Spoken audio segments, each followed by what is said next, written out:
Diasco Foot, miroir du football de la diaspora congolaise.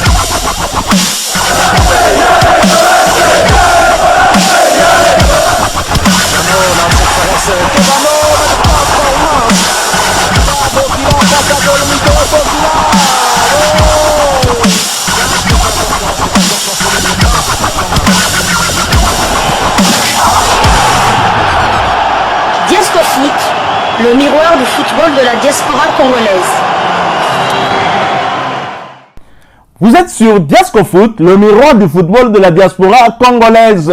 Diasco Foot vous dit bonjour, tout le plaisir est pour nous de vous retrouver, mais surtout de savoir que vous êtes nombreux en train de suivre votre chaîne YouTube dédiée uniquement aux footballeurs de la diaspora congolaise.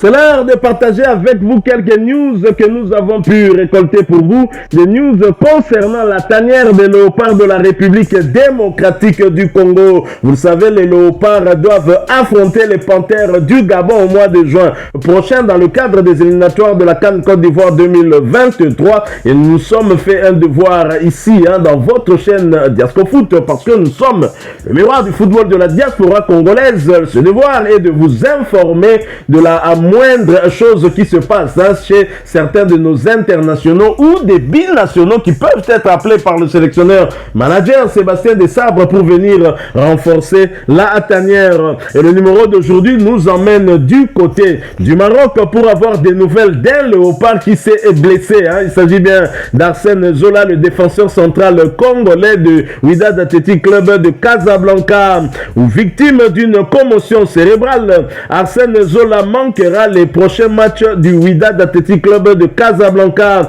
Une information qui nous est rapportée par des médias marocains. Arsène Zola qui s'était donc blessé lors de ce match du championnat, sorti sur une civière, c'était le mercredi soir, mercredi dernier, donc lors du match ayant opposé le Wydad Athletic Club de Casablanca à l'Asfar, match qui s'était soldé sur le score d'un but partout dans le cadre de la 24e journée de la Botola Pro. Arsène Zola se trouve dans un bon état de santé, mais le défenseur congolais aura une période d'arrêt qui va l'éloigner des prochains matchs des Rouges. Les supporters du Wydad Athletic Club de Casablanca ont eu froid au dos mercredi soir lors du Classico qui a opposé le Wydad Athletic Club à l'AS FAR. Au moment de la grave blessure d'Arsène Zola sorti sur civière dans les dernières minutes de la rencontre, le Congolais a été transporté d'urgence à une des cliniques de Casablanca après avoir subi une commotion cérébrale, nous a affirmé Anis Chagou, le médecin du club. Zola a subi une commotion cérébrale. Il se trouve actuellement dans un bon état de santé. La même source a indiqué que Zola aura une période de 10 jours d'arrêt.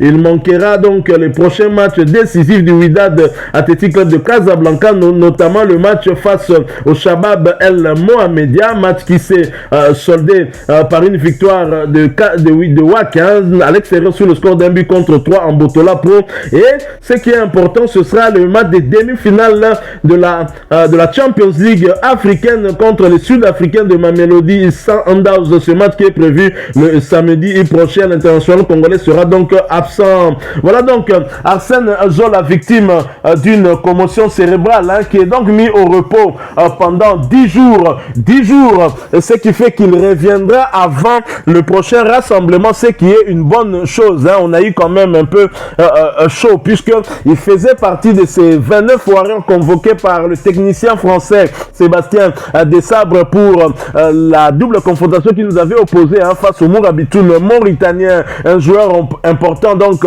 dans l'équipe nationale de la RDC, mais également au sein de l'effectif du champion d'Afrique, de la Champions League africaine de l'édition dernière. Arsène Zola, à mon humble avis en tout cas, devrait constituer le duo en défense centrale avec Chancel Mbemba Mangoulou, mais je ne suis pas Sébastien Desabre, bien évidemment. Il est régulier du côté du Wydad Athletic Club de Casablanca, certes. Merveille Bopé également régulier du côté du Standard de Liège en Belgique, mais si vous voulez mon avis, mon choix en tout cas, c'est Arsène Zola, un défenseur que j'apprécie beaucoup, de toute façon, et deux sont des anciens du tout-puissant Mazembe Anglebert. Voilà donc l'information que nous avons voulu partager avec vous. concernant ce léopard qui s'est blessé. Et donc, on l'a dit, selon le rapport médical, le défenseur congolais de Wydad Athletic Club de Casablanca était donc victime d'une commotion cérébrale, ce qui l'a rendu incapable de se tenir debout lors du match qui avait opposé son club à l'AS FAR. Le rapport médical a indiqué que l'état de Zola nécessitait des soins et doit respecter une période de repos d'une dizaine de jours. Il ne sera donc pas disponible pour les prochains rendez-vous de Wydad Athletic Club de Casablanca, notamment le match des demi-finales contre Mamelodi Sundowns. Que pouvons-nous dire à l'international congolais si ce n'est prompt rétablissement à lui? Heureusement que c'est rien de grave quand même, puisqu'il ne devra respecter une période de repos de 10 jours. Il reviendra avant que Sébastien Desabre ne puisse publier les pré-convoqués pour le match de la 5e journée contre les Panthères du Gabon. Alors nous allons poursuivre et clôturer ces quelques informations qu'on a récoltées pour voir en parlant d'un ancien international qui sera honoré du côté de la Ligue 1 française dans son ancien club. Nous en parlons après cette courte pause. Diasco Foot, le miroir du football de la diaspora congolaise. Lyonnais entre 1987 et 1990, Eugène Kabongo a été reçu par son ancien club, l'Olympique Lyonnais, qui partage avec nous cette information sur sa page Facebook officielle, a publié ceci: notre buteur légendaire entre 1987 et 90, Eugène Kabongo, est à Lyon. Bienvenue légende. Les Lyonnais sont donc très heureux d'accueillir à nouveau Eugène Kabongo. Il faut savoir que Eugène Kabongo a été reçu hier samedi 6 mai 2023 vers 17h à Lyon par M. Stéphane de l'équipe dirigeante de l'Olympique Lyonnais. Honneur lui sera rendu de donner ce dimanche 7 mai 2023 à 17h le coup d'envoi du match qui va opposer l'Olympique Lyonnais à Montpellier, lequel se déroulera au prestigieux stade Groupama Bijoux de Lyon. L'histoire retiendra que c'est grâce notamment à l'ancien international congolais que l'Olympique Lyonnais avait accédé en première division du championnat français. Ce dimanche 7 mai 2023, tout Lyon sportif lui rendra ce qu'il lui avait donné. Un bienfait n'est jamais perdu.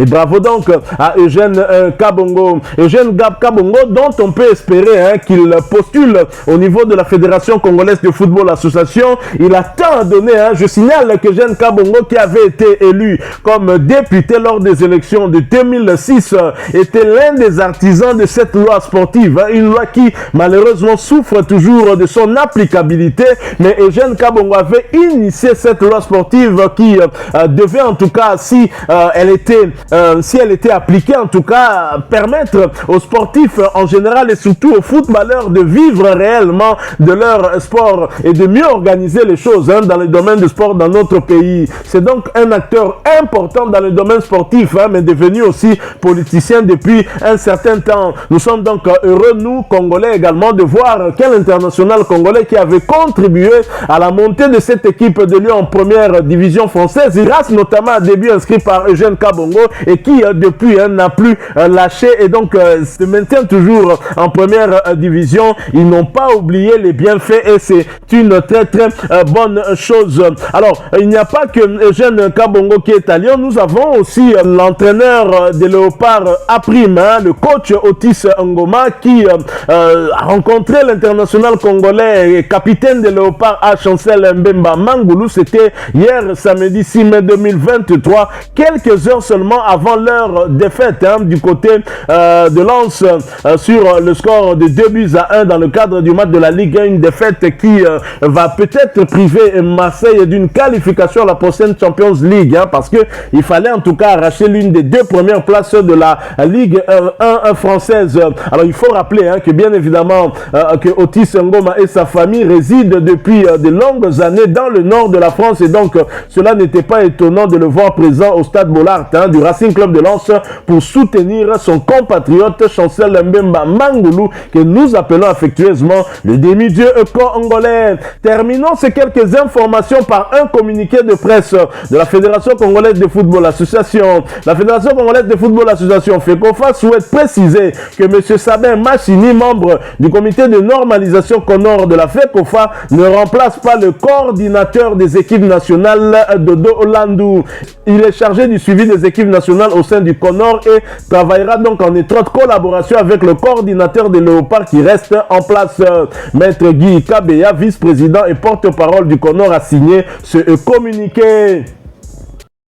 Voilà, nous sommes arrivés à la fin de ce sujet. Si vous l'avez aimé, n'hésitez pas à nous laisser un maximum de j'aime. N'hésitez pas non plus à partager avec nous votre opinion. Si vous en avez une par rapport au sujet que nous venons de vous proposer, laissez-la nous à travers un commentaire. Abonnez-vous si vous êtes nouveau ou ancien, que vous ne vous êtes pas encore abonné sur cette chaîne Diascofoot, parce que nous sommes le miroir du football de la diaspora congolaise. Et n'oubliez pas qu'en vous abonnant apparaîtra une petite cloche de notification. Cliquez dessus pour ne plus rien manquer des prochaines vidéos que nous allons vous proposer. Encore une fois, merci à vous, avec espoir de vous retrouver très bientôt avec un autre sujet d'actualité. En attendant, portez-vous bien et Diascofoot vous dit au revoir.